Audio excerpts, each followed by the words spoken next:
On April 10th, 1979, most Wichitans were welcoming the spring. The winter had been long and hard. They would soon learn the spring would be harder. Wichita Falls local officers and stations stand by for tornado watch number 67. Wichita Falls local officers and stations, tornado watch number 67. The National Severe Storms Forecast Center has issued a tornado watch for portions of western and north central Texas and southwest Oklahoma, 2 p.m. until 7 p.m. this Tuesday afternoon and evening. Tornadoes, large hail, and damaging thunderstorm winds are possible in these. My dad said it got darker and darker and darker, and pretty soon he was driving blind. It was so black, he could not see out of the car, but he just kept driving. The 43 people killed, like 19 of them were in cars trying to get away from it.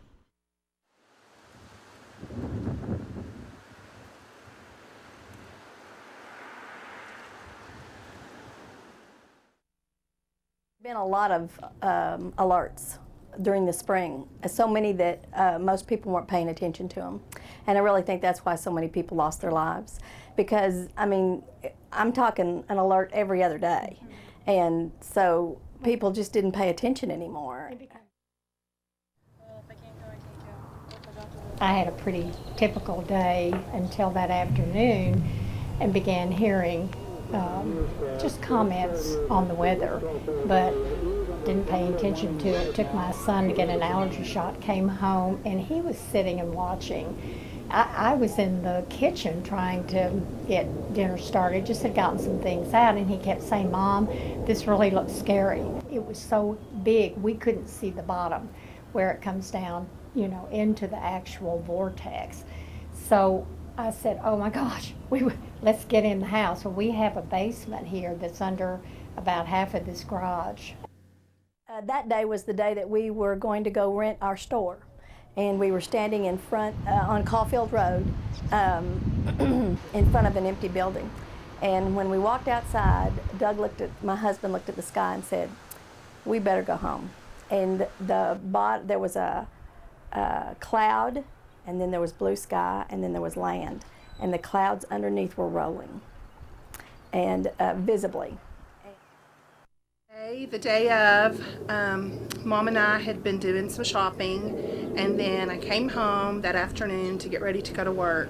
I worked at Baskin-Robbins on Jetsboro Highway, and it was a fairly new store. I went to work, and I got there, and I worked there with a girl named Lisa. The radio kept saying that there was a tornado coming, and there was a tornado spotted at a place called Rock Point. And then I called my dad and I said, "Dad, they keep saying that, you know, we're having some bad weather." And he says, "Well, I'll just drive over there and come get you." Well, we get out on Jetsboro Highway, and all of a sudden my dad starts driving on the wrong side of the road. And I'm like, "What is he doing?" And I'm following in my car, and I'm thinking, "What are you doing?" He sticks his hand out of his El Camino and starts pointing up in the sky.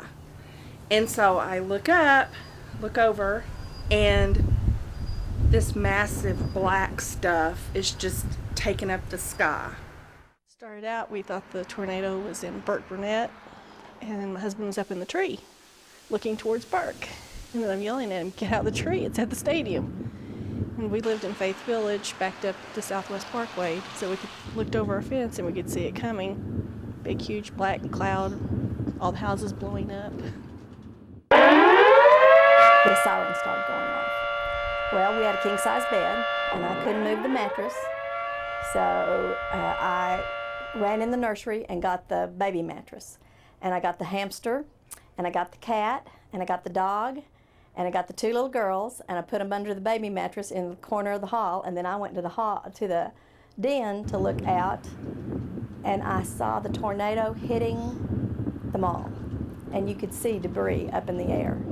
And then I heard the electric lines in our house being pulled out because they went through two 40-foot cottonwood trees that were in our backyard. And so You could just hear the destruction. We were safe downstairs, but you could hear the house being torn apart. And all of a sudden there was just a big dead silence. My oldest son Mark ran back up the steps, and I said, "Don't leave, it's not over." He said, "How do you know?" And I said, "I just know that's the eye going over." Sure enough, the second half came over, even more destruction. You can just hear it, and there was a pressure in the air that was unbelievable. By this time we're in my dad's El Camino, only room for 3, and Lisa's over here screaming. And I'm trying to stay calm. And my dad's like, "This thing is huge, this thing is huge. It is massive." So finally we get under the underpass, which you're not supposed to do that, you're not supposed to stay, but we finally figured out that hopefully we were out of the way. And you could feel it rocking the El Camino. The whole time Lisa's in hysterics. And she's shaking me, and when she finally stops shaking me, I'm thinking, well, is it safe now? Is it safe now? But you could still feel the rocking of the vehicle. And I don't know, we were probably under there 4 or 5 minutes maybe. It finally got calm, or you could see the tail end of it leaving, going toward Petrolia area. So anyways. We were called in to go to Psych Center. You had to sign in to their security. We found some injuries in the mall where all the skylights had been sucked out of the mall. People were cut with glass. Patched up some of those, sent them to the hospital. Had a fatality out in the parking lot by the main entrance. The National Guard came in and painted the names of the streets on the curbs so that we could tell where we were when we were driving. So for weeks, it was really, you could get lost in a city where you'd grown up and lived all your life because you didn't have the landmarks. The houses weren't there, the trees weren't there, nothing was there. Got to Ray Road and Southwest Parkway, and at the Quick Pantry, that's the way we come home to Featherston. And as you get closer to Featherston, you couldn't tell where the house, you couldn't tell landmarks or anything. And finally, my dad just left me and went on in. You had to park your car too. You couldn't drive your cars in. They made you park them.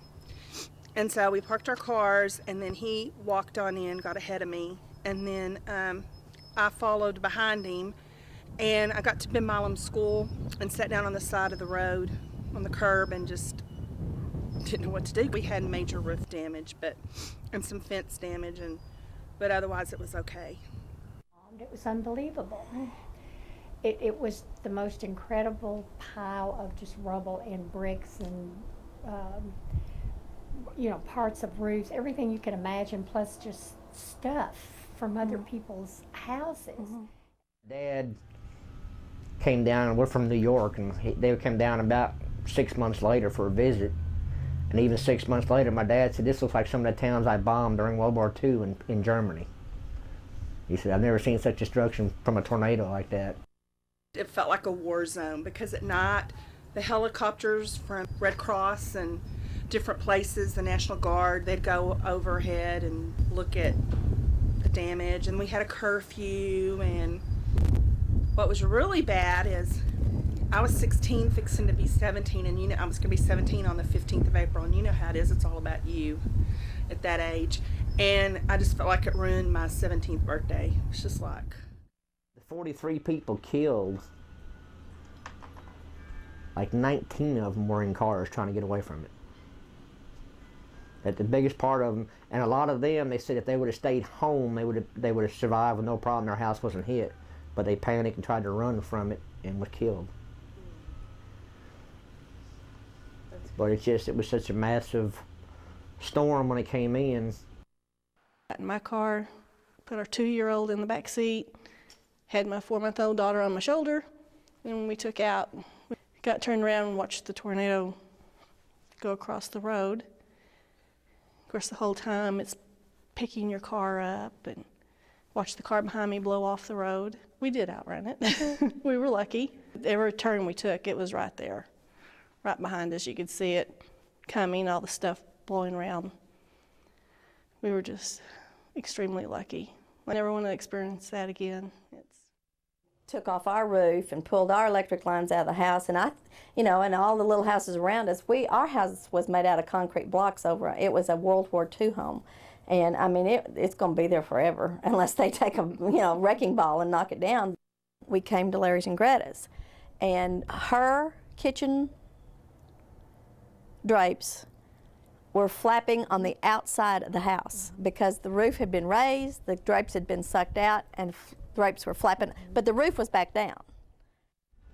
You see a lot of things in these houses that the house is destroyed, but their utility bills are still sitting over there on a piano, not even budged. And you say, how does a house get ripped plumb apart and all these bills and papers just laying there, never got damaged or bothered? You can imagine 20,000 people displaced in a town this size. Everybody was looking for a place to stay, you know, for the night, but looking for a place to live. And with so many apartments destroyed, it was just pretty chaotic. So many great families in town that opened up their homes, that had maybe garage apartments, just anything and everything, or just absolutely letting people come into their homes, and that was just wonderful. I used to be really scared. After that, anytime anything would beep across TV, I would get really scared and concerned. So concerned that I learned our counties, because basically I only knew Wichita County. So I learned all the counties around us and started paying attention to the way that the clouds moved and which way storms usually come in, and started paying attention to that kind of stuff. And now I try not to panic. The most violent, destructive type of storm known to man, and Wichita Falls had been hit by one of the worst.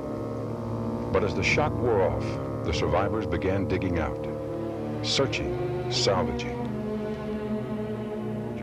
Thousands homeless. The tragedy was there for all the world to see.